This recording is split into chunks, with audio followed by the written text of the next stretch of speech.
This morning, controversy continues to surround a recent Sacramento City Council decision on a regional intelligence sharing center. Critics worry some of the information shared with federal law enforcement agencies could be accessed by federal immigration authorities. Sacramento police says the center is used to analyze criminal and public safety threats and that the department does not share personal identifying information for civil immigration enforcement.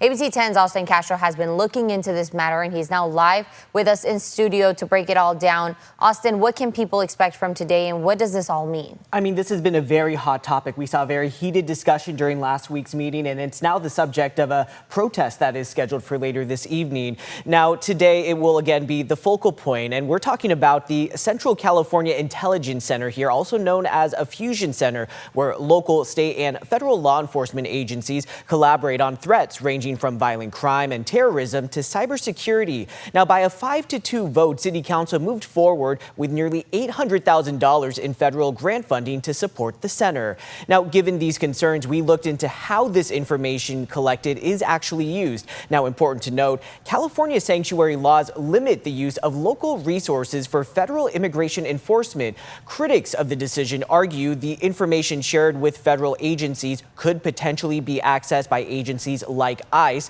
I took those concerns to Sacramento police, one of the key agencies behind the center.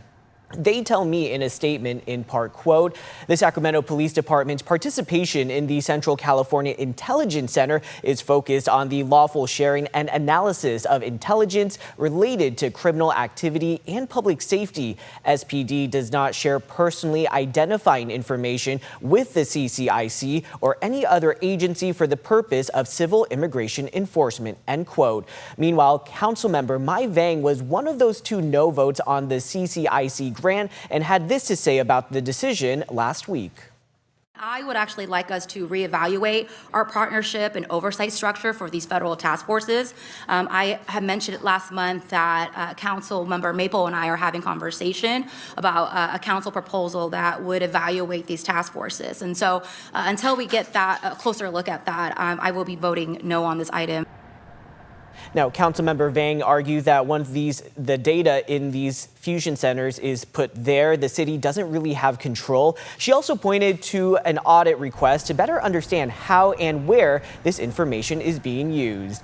And later today, a protest is scheduled at City Hall, pushing back on the decision behind the fusion center. We, of course, will be watching it closely and this topic as well as it moves forward.